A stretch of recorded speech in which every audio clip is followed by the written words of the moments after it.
प्रिय भक्तगण, आज हम आपको एक कथा का श्रवण करा रहे हूँ जो सुनने मात्र से आपके जीवन में सुख संपत्ति और धन की वर्षा होगी। और आज की वीडियो बहुत ही खास होने वाला है, तो चलिए कथा को प्रारंभ करते हैं। महादेव जी माता पार्वती को समझाते हैं कि इस संसार में मन की शक्ति सबसे बड़ी होती है। यदि कोई भी वस्तु को दिल से चाहे तो वह इंसान उसे प्राप्त कर सकता है। इस पर माता पार्वती कहती है कि मैं इसे स्वीकार नहीं करती, लेकिन यदि यह सत्य है तो जो कुछ भी व्यक्ति मन से चाहता है वह क्यों नहीं मिलता है। फिर माता पार्वती कहती है, कोई भी इंसान अपने मन में दुख तो नहीं चाहता है, लेकिन वो रहता तो दुखी ही है। इंसान अपने मन से तो कामयाब होना चाहता है, खूब पैसा कमाना चाहता है, लेकिन फिर भी वह कामयाब नहीं होता। भला ऐसा पृथ्वी लोक पर कौन इंसान होगा जो अपने मन में यह चाहेगा कि मैं ना कामयाब ना रहूं या मैं पैसा ना कमाऊं। फिर भगवान शिव कहते हैं, हे देवी, समझाने की बात यह है कि आज की कहानी जो मैं आपको सुनाने वाला हूँ, उसे समझने के बाद आपको एक ऐसा मंत्र पता चलेगा जिससे पृथ्वी लोक पर कोई इंसान यह समझ पाएंगे कि अपने मन से कोई भी चीज कैसे करवाई जाती है, मन में किसी भी बात का बीज कैसे बोया जाता है। यह इस कहानी से आपको अच्छी तरह से समझ में आ जाएगा। अगर आप यह कहानी सुन रहे हैं तो पूरा सुनिए। इस कथा को आधा अधूरा छोड़कर जाने की गलती मत करिएगा, क्योंकि इस पत्र कथा को पूरा सुनने से मन चाहा फल की प्राप्ति होगी। इसलिए इस कथा को पूरा सुने। आप शिव भक्त हैं तो भोलेनाथ का अनादर ना करें। एक समय की बात है, एक व्यक्ति का जीवन दुखों से भरा पड़ा था। जो काम भी वह हाथ में लेता वह कभी पूरा नहीं होता। जब वह घर लौटता तो घरेलू कलह से सामना होता। मदद के लिए हाथ बढ़ आता तो कोई भी साथ नहीं देता। उसे प्रतीत होता कि दुखों का एक विशाल पर्वत उस पर आ गिरा है। वह समझ नहीं पाता था कि इन कठिनाइयों से कैसे उभरे। दिन रात यही चिंतन करता कि कैसे इन दुखों से मुक्ति पाए। इसी चिंता में वह रातों को भी चैन से नहीं सो पाता था। उसकी आंखों के नीचे बड़े बड़े काले घेरे बन गए थे, जो इस बात का प्रतीक थे कि वह बाद में कितना दुखी है और कितना चिंतित है। कभी कभी तो उसके मन में आत्महत्या करने के भी ख्याल आते थे, लेकिन अपने परिवार की चिंता करके वह यह कदम नहीं उठा पाते। वह इतना दुखी हो गया कि उसने निर्णय किया कि वह इन दुखों से छुटकारा पाकर रहेगा। इसके लिए चाहे उसे कितनी भी मेहनत करनी पड़े, कुछ भी करना पड़े, चाहे अंगारों पर चलना पड़े, लेकिन इन दुखों से छुटकारा हासिल करके रहेगा। ऐसे ही एक दिन उसने अपने मित्र से पूछा कि मैं अपने जीवन को कैसे सुधारे। उसके मित्रों ने उसे बताया कि तुम किसी बाबा के पास जाओ। बाबाओं के पास ऐसा मंत्र होता है जिससे सारे दुख मिट जाते हैं, जीवन खुशियों से भर जाता है और धन संपदा भी हासिल हो जाती है। तुम किसी ऐसे बाबा को ढूंढ लो, बस तुम्हारा काम बन जाएगा। उस आदमी के मन में यह बात पूरी तरह से पक्की बैठ गई कि कोई बाबा ही मेरा दुख दूर कर सकता है, और इसीलिए उसे किसी भी बाबा के बारे में पता चलता तो वह उस बाबा के पास पहुंच जाता। वह व्यक्ति बाबा से अपनी परेशानियां साझा करता है और उनसे उनका हल जानना चाहता है। कहता है कि वह वह काम करने को तैयार है जो बाबा कहेंगे, बस उसे उसकी समस्याओं से मुक्ति दिला दे। बाबा उसे कुछ उपाय बताते हैं और बदले में कुछ दान लेते हैं, यह कहते हुए कि इन उपायों को करने से उसके घर में हमेशा सुख शांति रहेगी। बस इस टोटके को पूरी विधि के साथ करना। वह आदमी घर लौटकर पूरी विधि के साथ टोने टोटके करने लगा, लेकिन बहुत टोने टोटके करने के बाद भी उसके जीवन में कुछ बदलाव नहीं आया। इसके विपरीत उसका जीवन और ज्यादा दुखी हो गया। जो भी बाबा उसे टोना टोटका देता था वह बदले में उससे दान दक्षिणा लेता था, जिससे उसका धन भी धीरे धीरे खत्म हो रहा था। इससे उसके जीवन में दुख और ज्यादा बढ़ गए। तब उसे लगा कि बाबाओं के पास जाने से तो मेरे जीवन में दुख कम होने के बजाय बढ़ते ही जा रहे, तो मुझे क्या करना चाहिए, बाबाओं के पास जाऊं या ना जाऊं। फिर एक दिन एक आदमी ने उसे बताया कि तुम अपने घर में किसी पंडित को बुलाकर हवन करवा लो, हवन होगा, घर शुद्ध हो जाएगा। कोई भी बुरी ऊर्जा होगी घर में तो वह घर से बाहर चली जाएगी। किसी पंडित को बुलाकर पूरे विधि विधान से मंत्र उच्चारण कराओ और हवन कराओ, जिससे घर में सुख शांति आए। उस आदमी के मन में यह बात बैठ गई और उसने एक पंडित को अपने घर पर बुलाकर हवन करवा दिया। हवन अच्छी तरह से संपन्न हुआ। बदले में पंडित ने भी अच्छी दान दक्षिणा ली और फिर वहां से प्रस्थान कर गए। परंतु कुछ दिन बीत जाने के पश्चात उस व्यक्ति को अनुभव हुआ कि उसके जीवन में कोई सुधार नहीं हुआ है, इससे वह व्यक्ति गहरे दुख में डूब गया और उसकी चिंताएं बढ़ने लगी। अब उसे लगने लगा कि उसके जीवन से दुख कभी दूर नहीं होंगे और इसी चिंता में डूबकर उसका हाल बेहाल हो गया। फिर एक दिन उसे अपने मित्र से एक ऐसे बाबा के बारे में पता चला जो समाधान बताने के लिए कोई दान दक्षिणा नहीं लेता था। उस आदमी को लगा कि यह बाबा दूसरे बाबाओं की तरह नहीं हो सकता, क्योंकि यह दान दक्षिणा तो लेता ही नहीं, और अगर दान दक्षिणा नहीं लेता तो यह सच में कोई सिद्ध बाबा होगा। और यही सोचकर वह उस बाबा के पास पहुंच जाता है। जब वह आदमी वहां पर पहुंचता है तो वह बाबा ध्यान में बैठे हुए थे। यह देखकर वह आदमी वहीं पर चुपचाप बैठकर ध्यान से बाहर आने का उनका इंतजार करने लगा। थोड़ी देर बाद बाबा ने आंखें खोली तो सामने एक दुखी और परेशान युवक को बैठे देखा। उसकी आंखों के नीचे काले घेरे देखते ही समझ गया कि यह आदमी अपने जीवन से कितना परेशान है। उसे संबोधित करते हुए बाबा ने पूछा कि बच्चा, क्या चाहते हो? बाबा के पास क्या लेने आए हो? उस आदमी ने कहा कि बाबा, मैं अपने जीवन से बहुत परेशान हूँ। मैंने इन दुखों को दूर करने के लिए बहुत सारे रास्ते अपनाए, हर वह तरकीब करके देखे जो किसी बाबा ने मुझे बताई, हर वह काम किया जो किसी भी इंसान ने मुझसे करने को कहा। मेरे जीवन में दुखों में कोई कमी नहीं आई बाबा, मेरे जीवन में उल्टा दुखों का अंबार लग गया है। मैं समझ नहीं पा रहा कि अब मुझे क्या करना चाहिए। कई बार तो मैं खुद को खत्म करने के बारे में सोचता हूँ, पर परिवार का ख्याल आते ही वह विचार त्याग देता हूँ। आपके बारे में मैंने खूब सुना है बाबा, बहुत आशा के साथ मैं आपके दरबार में हाजिर हुआ हूँ। कृपा करके मुझे ऐसा कोई उपाय बताएं जिससे मेरे दुखों का अंत हो जाए। मैं अपने दुखों से छुटकारा पाने के लिए कुछ भी करने को तैयार हूँ। आप मुझे कोई भी रास्ता बताएं, चाहे वह रास्ता कितना भी कठिन क्यों ना हो, मैं उसको पार करके रहूंगा। बाबा ने महसूस किया कि आदमी तो सच में बहुत परेशान है। बाबा ने उसकी बात सुनकर कहा कि बच्चा, दुखों को दूर करने के लिए मंत्र ऐसे ही नहीं मिलते, मंत्र पाने के लिए कुछ करना पड़ता है। तुम कुछ कर सकते हो। यह सुनकर पहले तो उस आदमी ने सोचा कि यह बाबा भी मुझसे दान दक्षिणा ही मांगेंगे, लेकिन और कोई रास्ता ना पाकर उस आदमी ने कहा कि बाबा, आपको जितनी भी दान दक्षिणा चाहिए मैं देने के लिए तैयार हूँ, लेकिन आपका मंत्र सच्चा होना चाहिए, वह पूरा होना चाहिए, उसका फल मुझे मिलना चाहिए। उसके बाद आप जो भी दान दक्षिणा लेना चाहते हो मैं वह दे दूंगा। बाबा ने कहा कि दान दक्षिणा तो बहुत छोटी सी चीज है, मुझे वह नहीं चाहिए। इस पर वह आदमी सोच विचार करके बोला, तो बाबा, मैं अंगार के बीच चलने के लिए तैयार हूँ, आप मुझे बस आज्ञा दीजिए। बाबा ने कहा कि अंगारों पर चलने वाली छोटी चीज मैं तुमसे नहीं कराने वाला, मैं जो तुमसे कराने वाला हूँ वह बहुत कठिन मंत्र है, उसे पूरा कर पाओगे? उस व्यक्ति ने कहा कि बाबा, आप मुझे बताइए तो सही, मुझे करना क्या होगा? मैं कुछ भी करने को तैयार हूँ। इस पर बाबा ने उसे कहा कि यहाँ से जब तुम अपने घर जाओ तो रास्ते में अपने मन में यह दोहराते जाना कि मैं सुखी हूँ, मैं सुखी हूँ, मैं सुखी हूँ। बार बार अपने मन में यही दोहराना, और याद रहे जुबान पर यह नहीं आना चाहिए, यह सिर्फ मन में दोहराना है। यह सुनकर वह आदमी बोला, बाबा, बस इतनी सी बात, यह तो मैं छुटकी बजा भी कर लूंगा, लेकिन इससे होगा क्या? बाबा बोले कि इस मंत्र को करके देखो, वैसे भी तुमने इतने बाबाओं के मंत्र किए हैं तो इस मंत्र को भी करके देख लो। उस आदमी ने सोचा कि बाबा कुछ दान दक्षिणा तो ले नहीं रहे और छोटा सा मंत्र है, इसे तो मैं कर ही लूंगा। वो बोला, ठीक है बाबा, मैं यह मंत्र जरूर करूंगा। वह आदमी यह कहकर वहां से उठकर चलने लगा, लेकिन जैसे ही वह चलने लगा पीछे से बाबा ने बोला कि बच्चा, एक बात याद रखना, जब तुम्हें मंत्र अपने मन में दोहराए तो तुम्हारे मन में बंदर के विचार नहीं आने चाहिए, बंदर का ख्याल भी नहीं आना चाहिए, तो ही यह मंत्र सिद्ध होगा। वो आदमी बोला, मुझे तो आज तक बंदर का कोई विचार नहीं आया, तो अब क्यों आएगा?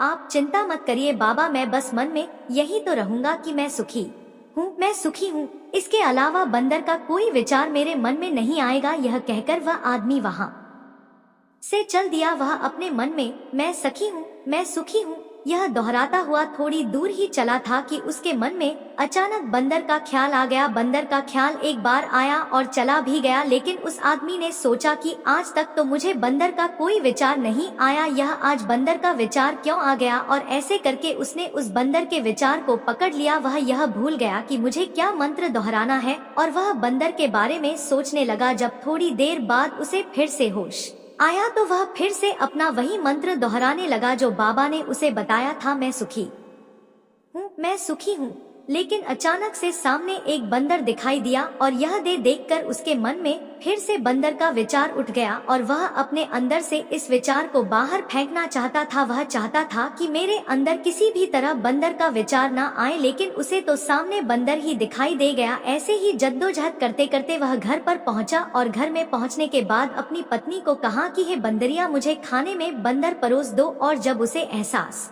हुआ कि उसने क्या बोल दिया तो वह अपने बाल पने लगा। वह दीवारों में सर मारने लगा कि आज तक मुझे बंदर का कोई विचार नहीं आया और आज मुझे यह क्या हो गया है कि मुझे हर जगह बंदर, यह बंदर नजर आ रहा है। यह कैसी माया है। यही सोच सोच कर वह आदमी रात भर सो नहीं पाया। रात भर करवटें बदलता रहा और सुबह उठकर सीधे उसी बाबा के पास पहुंच गया और उसके चरणों में गिरकर कहा कि बाबा, पता नहीं क्या चमत्कार हो रहा है, आज तक मुझे बंदर का कोई विचार नहीं आया, लेकिन कल से जब से आपने मुझसे कहा कि बंदर का विचार नहीं आना चाहिए, तब से मुझे हर जगह बंदर ही बंदर नजर आ रहा है। उस आदमी ने कहा कि बाबा, मुझे तो आपके पीछे पेड़ पर बैठा हुआ बंदर भी केले खाता हुआ दिखाई दे रहा है। यह हो क्या रहा है बाबा? यह सुनकर बाबा हंसने लगे। बच्चा, मन का जल एक ऐसा जाल है जिसे समझ पाना इतना आसान नहीं है। बंदर तो तुम्हारे रास्ते में पहले भी आते थे। जब तुम मेरे पास आए थे तो इन्हीं पेड़ों पर यह बंदर घूम रहे थे, लेकिन तब तुम्हारे ध्यान में यह बंदर नहीं था। तब तुम्हारे ध्यान में सिर्फ अपने दुख थे। इसके बाद बाबा ने उसे बताया कि बच्चा, हम जिस चीज से भी दूर भागना चाहते हैं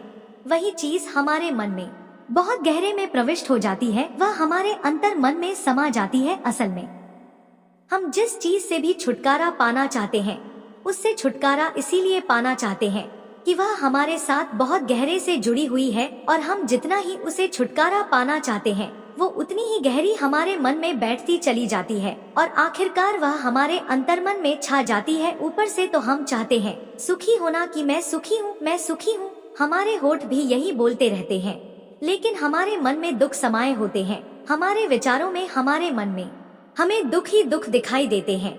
इसीलिए अपनी जुबान से बार बार यह बोलने से कि मैं सुखी हूँ, मैं सुखी हूँ, हम सुखी नहीं होंगे जब तक यह मंत्र हमारे अंत मन में प्रविष्ट नहीं होगा। इस पर उस आदमी ने पूछा कि बाबा, लेकिन यह मंत्र हमारे अंतर्मन में प्रविष्ट कैसे होगा? यह सुनकर बाबा ने कहा कि बच्चा, अपने दुखों से लड़ना बंद कर दो। जब तक तुम अपने दुखों को दूर करने की सोचते रहोगे तब तक वह दुख तुमसे चिपके रहेंगे, तब तक वह दुख तुम्हारे अंतर्मन पर अपना राज जमाए बैठे रहेंगे। और जिस दिन तुम उन दुखों के बारे में सोचना ही छोड़ दोगे, उन दुखों से छुटकारा ही नहीं पाना चाहोगे, उसी दिन से तुम्हारी जिंदगी से दुख गायब हो जाएंगे। क्योंकि किसी भी चीज से छुटकारा पाने के लिए हमें उस चीज के बारे में सोचना पड़ता है, और हम जितना ही उस चीज के बारे में सोचते हैं वह उतनी ही गहरी हमारे मन में प्रविष्ट होती चली जाती है। हम अधिकतर समय दुखों के बारे में ही सोचते हैं। हम यही सोचते हैं कि हमारे जीवन में दुख है और हमें इससे छुटकारा पाना। इसी वजह से बार बार सोचने से वह दुख हमारे अंतर मन में प्रविष्ट हो जाते हैं और हमें एहसास भी नहीं होता। इसीलिए अगर तुम दुखों से छुटकारा पाना चाहते हो तो दुखों से छुटकारा पाने के बारे में सोचना छोड़ दो, तुम्हें दुखों से छुटकारा मिल जाएगा। अक्सर आदमी धूम्रपान छोड़ना चाहता है, शराब छोड़ना चाहता है, सुबह अपने आप से यह वादा करता है कि मैं कोई भी गलत काम नहीं करूंगा, लेकिन शाम को जब लौटता है तो नशे में चूर होकर लौटता है। ऐसा क्यों होता है कि जो हम सोच रहे हैं वह पूरा कर ही नहीं पा रहे हैं? असल में हम उस चीज को बहुत ज्यादा तवज्जो दे रहे, उस चीज को बहुत ज्यादा अहमियत दे रहे हैं। जब भी हम उस चीज को छोड़ने के बारे में सोचते हैं तो हम उसकी अहमियत ज्यादा बढ़ा देते हैं। रहा था उसकी हार्दिक इच्छा थी कि वह एक ऐसा इंसान बने जिसे सब पसंद करें, जिसकी सब बात माने, जिसके साथ सब काम करना चाहिए और अपना समय बिताना चाहिए। लेकिन उसके साथ सब कुछ इसका उल्टा ही हो रहा था। ना तो कोई उसके साथ समय बिताना पसंद करता था और ना ही कोई उसकी बातों को गंभीरता से लेता था। कुल मिलाकर लोगों के बीच वही लड़का एकदम प्रभावहीन था। उसके उपस्थित होने या ना होने से किसी को कुछ खास फर्क नहीं पड़ता था। इन सब घटनाओं की वजह से उसका आत्मविश्वास भी दिनों दिन कम होता जा रहा था। अपनी ऐसी हालत को देखकर वह लड़का बहुत ही उदास और परेशान रहने लगा। जिस नगर में वह लड़का रहता था उसी नगर के बाहर एक बौद्ध भिक्षु भी रहा करते थे। वह बौद्ध भिक्षु अपने अति प्रभावशाली व्यक्तित्व के लिए प्रसिद्ध थे। जो भी उनसे मिलता वे उनसे प्रभावित हुए बिना नहीं रह पाता। उनके बात करने का तरीका, उनके हाव भाव, उनका लोगों को समझना और समझाने का तरीका बहुत ही प्रभावी और आकर्षक था। सभी कहते थे कि वह एक बहुत ही प्रभावशाली व्यक्ति है, जिनके व्यक्तित्व में ऐसा जादू है जो किसी को भी मंत्र मुग्ध कर देता है। एक सुबह लड़का उदास मन के साथ तालाब के किनारे बैठा हुआ था कि तभी उसका एक मित्र उसके पास आता है और कहता है, मित्र, मुझे तुम्हारी समस्या का समाधान मिल गया। यह सुन वह लड़का बहुत खुश हो जाता है और पूछता है, क्या समाधान है? तब उसका मित्र बताता है कि मुझे एक ऐसे बौद्ध भिक्षु के बारे में पता चला है जो एक प्रभावशाली व्यक्तित्व के धनी है और मुझे पूरा भरोसा है कि उनके पास तेरी इस समस्या का समाधान जरूर होगा। यह सुन वह लड़का भी मित्र की बात से सहमत हो जाता है और अगली सुबह वह दोनों बौद्ध भिक्षु के पास पहुँच जाते हैं। लड़का बौद्ध भिक्षु से अपनी सारी समस्या बताता है कि कैसे वह एक प्रभावशाली इंसान बनना चाहता है, लेकिन बहुत कोशिश करने के बाद भी वह ऐसा इंसान नहीं बन पा रहा। बौद्ध भिक्षु ने लड़के की बात पूरी ध्यान से सुनी और फिर कहा, तो तुम चाहते क्या हो? लड़के ने कहा, लोग कहते हैं कि आपका व्यक्तित्व बहुत ही प्रभावशाली है, तो मैं आपकी तरह ही अपना व्यक्तित्व भी प्रभावशाली कैसे बना सकता हूँ। यह सुन बौद्ध भिक्षु ने गंभीर होकर कहा, सबसे पहले तो तुम यह समझो कि एक प्रभाव इंसान बनने के लिए अच्छा व्यक्तित्व यानी अच्छी पर्सनालिटी नहीं बल्कि अच्छे चरित्र का होना जरूरी है, क्योंकि अगर सिर्फ किसी इंसान का व्यक्तित्व अच्छा है तो वह कुछ समय के लिए तो लोगों को प्रभावित कर सकता है, लेकिन बहुत ही जल्द लोग यह समझ जाएंगे कि उसके काम के पीछे कोई ना कोई मतलब है, कोई उद्देश्य है। लेकिन अगर तुम्हारा चरित्र अच्छा है तो यह जीवन भर तुम्हारे साथ रहता है और तू अपने आसपास के लोगों को प्रभावित करते रहते हो और तुम्हें इस बात का पता भी नहीं चलता। लेकिन याद रखना, इसके लिए तुम्हें अंदर से बदलना पड़ेगा। तो क्या तुम एक प्रभावशाली इंसान बनने के लिए खुद को अंदर से बदलने के लिए तैयार हो? लड़के ने कहा, जी महात्मा, मैं पूरी कोशिश करूंगा। बौद्ध भिक्षु ने कहा, एक प्रभावशाली इंसान के अंदर 7 आदतें होती हैं जो तुम्हें अपनानी पड़ेगी। भिक्षुओं ने कहना शुरू किया, पहली आदत सक्रिय यानी प्रोएक्टिव बनो। हमारे आसपास जो कुछ भी होता है हम इसे बदल नहीं सकते, लेकिन इस पर क्या प्रतिक्रिया देना है यह पूरी तरह से हमारे हाथ में है। एक सक्रिय व्यक्ति बनने का मतलब है कि हमारे आसपास के लोग चाहे जो कुछ भी कहे, लेकिन हमें उसे विचलित नहीं होना है। जब लोग हमारे बारे में कुछ बुरा बोलते हैं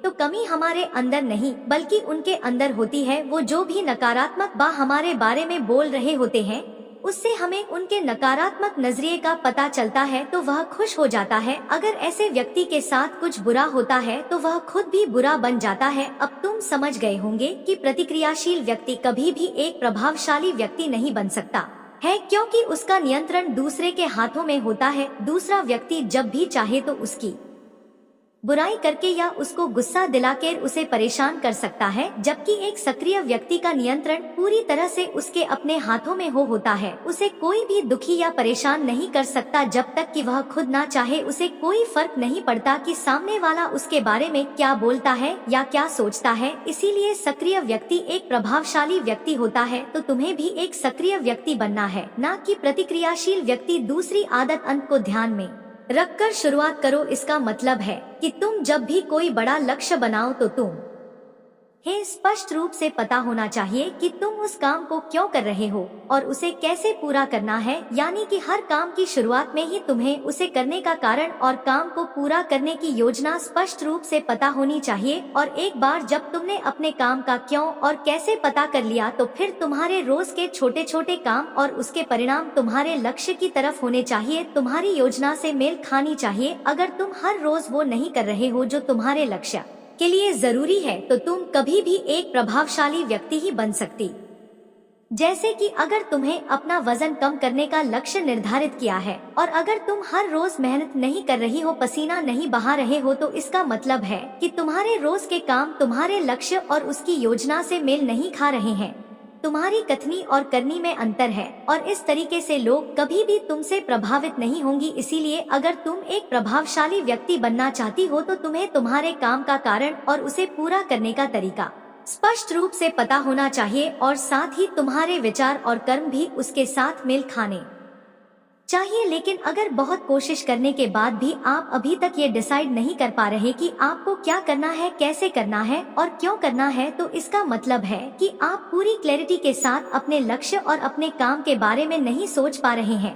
क्योंकि जैसे ही आपके अंदर एक बार अपने काम को लेकर क्लैरिटी आ जाएगी, आपके लिए उस काम को करना आसान हो जाएगा। बौद्ध भिक्षुओं ने आगे कहा, तीसरी आदत, जरूरी चीजें सबसे पहले करो। एक दिन में हमारे सामने बहुत से काम होते हैं, लेकिन हम हर काम तो नहीं कर सकते, इसीलिए हमें अपने सबसे महत्वपूर्ण कामों को सबसे पहले करना चाहिए। लेकिन महत्वपूर्ण काम है क्या? महत्वपूर्ण काम वह है जिन्हें हम व्यक्तिगत रूप से सबसे मूल्यवान मानते हैं। सबसे महत्वपूर्ण कामों को सबसे पहले करने का मतलब है कि हम अपना समय और ऊर्जा अपने लक्ष्य, अपने जीवन के लिए सबसे महत्वपूर्ण कामों पर लगा रहे हैं। अब अगर तुम्हारे महत्वपूर्ण काम भी तुमसे पूरे नहीं हो पा रहे, तो इसका कारण तुम्हारा अनुशासनहीन होना नहीं, बल्कि यह है कि अब तक तुमने सबसे महत्व कामों को अपने दिल और दिमाग में बिठाया ही नहीं और कभी यह सोचा ही नहीं कि यह काम तुम्हारे लिए सबसे महत्वपूर्ण क्यों है। असल समस्या काम का ज्यादा होना नहीं, बल्कि फालतू कामों को ना नहीं बोल पाने की है। जैसे कि तुम कोई बहुत जरूरी काम कर रहे थे, लेकिन तभी तुम्हारा एक मित्र आता है और कहता है, चल थोड़ी देर घूम के आते हैं और बातें भी कर लेंगे। लेकिन अगर तुम्हारे दिमाग में तुम्हारा महत्वपूर्ण काम बैठा हुआ है, तो तुम तुरंत ही उसे पूरी विनम्रता के साथ जाने के लिए मना कर दोगे और तुम्हें यही करना है। दिन भर के सारे गैर जरूरी कामों को तब तक ना बोलना है जब तक कि तुम्हारे सबसे महत्वपूर्ण काम पूरे ना हो जाए। तो अब तुम समझ गए होंगे कि प्रभावशाली लोग सबसे महत्वपूर्ण कामों को सबसे पहले खत्म करते हैं। भिक्षु ने आगे कहा, चौथी आदत, किसी भी काम में खुद के फायदे के साथ साथ दूसरों के फायदे के बारे में भी सोचो। ज्यादातर लोग अपना जीवन दूसरों से तुलना और प्रतिस्पर्धा करते हुए जीते हैं। वह अपनी सफलता दूसरों की असफलता में देखते हैं। यानी अगर मैं जीता तो तुम्हारी और मैं हारा तो तुम जीते, और इस तरह से जीवन हार जीत का खेल बनकर रह जाता है। लेकिन जो प्रभावशाली लोग होते हैं वह प्रतिस्पर्धा में नहीं, बल्कि आपसी सहयोग में विश्वास रखते हैं। वे मानते हैं कि इस संसार में हर एक के लिए काफी सारी चीजें मौजूद हैं और हर किसी को उसका उचित हिस्सा प्राप्त होना चाहिए। यह सिर्फ सामग्री वस्तुओं तक ही सीमित नहीं है, बल्कि यह नियम आपसी संबंधों पर भी लागू होता है। इसी तरह जब भी उन्हें किसी से मतभेद होता है, वे इसे अपने दिल में नहीं रखते, बल्कि उस व्यक्ति के साथ सीधे उस विषय पर चर्चा करते हैं और एक ऐसा मध्य मार्ग निकालते हैं जो दोनों के लिए लाभदायक हो और जिससे दोनों की जीत हो। इस प्रकार की कार्यवाही से वे नाना केवल आपसी मनमुटाव को समाप्त करते हैं, बल्कि सामने वाला ठगा हुआ महसूस ना करे, इसका भी ध्यान रखते हैं। साथ ही रिश्तों को पहले से भी ज्यादा मजबूत बना लेते हैं। तो तुम समझ गए होंगे कि प्रभावशाली बनने के लिए तुम्हें खुद के अलावा सामने वाले के फायदे के बारे में भी सोचना होता है। पांचवी आदत, पहले खुद दूसरों को समझने का प्रयास करो, फिर उनसे उम्मीद करो कि वो तुम्हारी बात को समझेंगे। किसी के साथ भी बातचीत करने का सबसे अच्छा तरीका यह है कि सबसे पहले हम यह समझने की कोशिश करें कि आखिर सामने वाला कहना क्या चाहता है। बल्कि मैं तो कहूँगा कि किसी भी इंसान की बात को सुनने और समझने का सबसे अच्छा तरीका है कि हम खुद को उसकी जगह पर रखकर सोचें, तब जाकर हम सही तरीके से समझ पाएंगे कि आखिर सामने वाला हमसे कहना क्या चाहता है। जब हम किसी की बात को ध्यान से सुनते ही नहीं, तब हम उसकी भावना को समझे बिना ही उसे सलाह देने लग जाते हैं। लेकिन जब हम उसे समझने की कोशिश करते हैं, तभी हम जान पाते हैं कि असल में वह इंसान कैसा महसूस कर रहा है। और जब हम इस तरीके से किसी की बात सुनते हैं, तब जाकर हम उस इंसान को कुछ अच्छी सलाह दे पाएंगे। यह सच में उसकी कुछ मदद कर पाएंगे। ज्यादातर लोग बातचीत के दौरान सिर्फ यही कहते रहते हैं कि अगर तुम्हारी जगह मैं होता तो ऐसा करता, या फिर एक बार मेरी बात मानक तो देखो। लेकिन वह कभी भी यह समझने का प्रयास नहीं करते कि सामने वाला महसूस क्या कर रहा है, और इसका परिणाम यह होता है कि सामने वाला उन पर कभी भरोसा नहीं करता और ना ही कभी अपनी समस्याएं उनके पास लेकर आता है। इसलिए यदि आप वास्तव में किसी की सहायता करने की इच्छा रखते हैं, तो पहला कदम है उन्हें समझने की कोशिश करना। ऐसा करने से आप उनका विश्वास अर्जित कर सकेंगे और उन्हें यह विश्वास हो जाएगा कि आपके कार्यों के पीछे कोई स्वार्थ या उद्देश्य नहीं है, आप बस उनकी मदद करना चाहते हैं। और इस प्रकार वे भी आपको समझना शुरू कर देंगे और यही प्रभावशाली व्यक्ति बनने का 5वां नियम है। भिक्षु ने कहा, छठा नियम है कि प्रभावशाली लोग सहयोग और आपसी समन्वय के साथ कार्य करते हैं। वो लोग जो दूसरों को प्रभावित करते हैं इस बात को अच्छे से समझते हैं कि दो दिमाग हमेशा ही एक दिमाग से बेहतर होते हैं, इसीलिए वह एक दूसरे का सहयोग करके किसी भी समस्या का समाधान निकालने की कोशिश करते हैं। लेकिन इंसानी स्वभाव के कारण आपसी तालमेल बैठाना इतना आसान नहीं होता, क्योंकि सबके अनुभव और दुनिया को देखने का दृष्टिकोण अलग अलग होता है और प्रभावशाली लोग इस बात को भी समझते हैं। इसीलिए वो एक दूसरे के विचार और दृष्टिकोण को समझने और स्वीकारने का प्रयास करते हैं और आपसी मतभेद को भुलाकर साथ काम करते हैं, क्योंकि वह समझते हैं कि हर इंसान का अपना अनुभव, सोच और विशेषताएं होती हैं और जब अलग अलग खूबियों, अनुभवों और सोच वाले इंसान एक साथ मिलकर काम करते हैं तो एक इंसान की तुलना में उस काम का परिणाम कहीं ज्यादा अच्छा और नया होता है। इसलिए प्रभावशाली लोग विभिन्न विचारों वाले व्यक्तियों के साथ मिलकर काम करना पसंद करते हैं ताकि वे नई बातें सीख सके और अद्वितीय एवं अनूठे अनुभव प्राप्त कर सके। भिक्षु ने यह भी कहा कि प्रभावशाली लोगों की संगत और सहयोग से वे स्वयं को शारीरिक, मानसिक, भावनात्मक और आध्यात्मिक रूप से सजीव और तरोताजा रखने के लिए प्रतिदिन कुछ ना कुछ करते हैं। प्रभावशाली लोग इस बात को अच्छे से समझते हैं कि अगर उनके जीवन में कोई सबसे महत्वपूर्ण चीज है तो वो है उनका शरीर और उनका दिमाग, और वह इसे मजबूत और तरोताजा रखने के लिए रोज कुछ नया सीखते और करते हैं। अपने शरीर को मजबूत और स्वस्थ रखने के लिए वह हर रोज कोई ना कोई शारीरिक गतिविधि करते हैं, जैसी कसरत या योग अभ्यास। अपने दिमाग को नई जानकारी से भरने के लिए वह रोज कुछ ना कुछ नया सीखते या पढ़ते रहते हैं। इसके लिए वह किताबें पढ़ते हैं, नए लोगों से बात करते हैं या फिर नई नई जगहों पर घूमने जाते हैं। प्रभावशाली लोग प्रभावी इसीलिए होते हैं क्योंकि वह जीवन भर कुछ ना कुछ सीखते रहते हैं, खुद को नई जानकारी देते रहते हैं, भावनात्मक रूप से खुद को तरोताजा रखने के लिए। यह लोग ध्यान या एकांत का सहारा लेते हैं। कई बार खुद के अंदर नयापन लाने के लिए यह लोग खुद को कुछ दिनों के लिए बाहरी दुनिया से काट लेते हैं। इसके अलावा यह लोग आध्यात्मिक रूप से भी सक्रिय होते हैं। इसके लिए यह लोग जिस भी भगवान में आस्था रखते हैं उसकी पूजा पाठ पर आराधना इत्यादि करते रहते हैं। साधारण शब्दों में कहें तो प्रभावशाली लोग लगातार खुद में सुधार लाते रहते हैं और अपने शरीर, मन और आत्मा को तरोताजा रखते हैं। और अगर ध्यान से देखा जाए तो सारी आदतों में से यह सादगी आदत सबसे ज्यादा जरूरी और प्रभावी है, क्योंकि इसके बिना बाकी की अच्छी आदतें उतनी प्रभावी नहीं रह जाएंगी जिस तरह से होना चाहिए। वैसे ही कोई भी व्यक्ति, चाहे वह कितना भी शक्तिशाली क्यों ना हो, यदि वह खुद को शारीरिक, मानसिक, भावनात्मक और आध्यात्मिक तौर पर स्वस्थ नहीं रखता है तो उसका प्रभाव धीरे धीरे कम होने लगता है। तो यह थे एक प्रभावशाली व्यक्ति बनने के लिए 7 आदतें, जिन्हें अपनाकर कोई भी व्यक्ति प्रभावशाली बन सकता है। बौद्ध भिक्षु की इन बातों को सुनने के बाद उस युवक को भी यकीन हो गया था कि इन 7 आदतों को अपनाने के बाद वह भी एक प्रभावशाली व्यक्ति बन सकता है। इसके लिए उसने उन बौद्ध भिक्षुओं का धन्यवाद किया और खुशी खुशी अपने मित्र के साथ वहाँ से चला गया। फिर संत बाबा के पास से वह आदमी वहाँ से चला जाता है और भगवान महादेव इस कथा को यहीं पर समाप्त करते हैं। इस वीडियो को बोलते समय कोई त्रुटि हो तो मैं क्षमा चाहती हूँ। उम्मीद है आप सभी को यह वीडियो अच्छी लगी होगी। अगर आप महादेव के सच्चे भक्त हैं तो शिव जी का संदेश चैनल को सब्सक्राइब कर लेना और वीडियो को लाइक करके कमेंट में हर हर महादेव लिख दीजिए।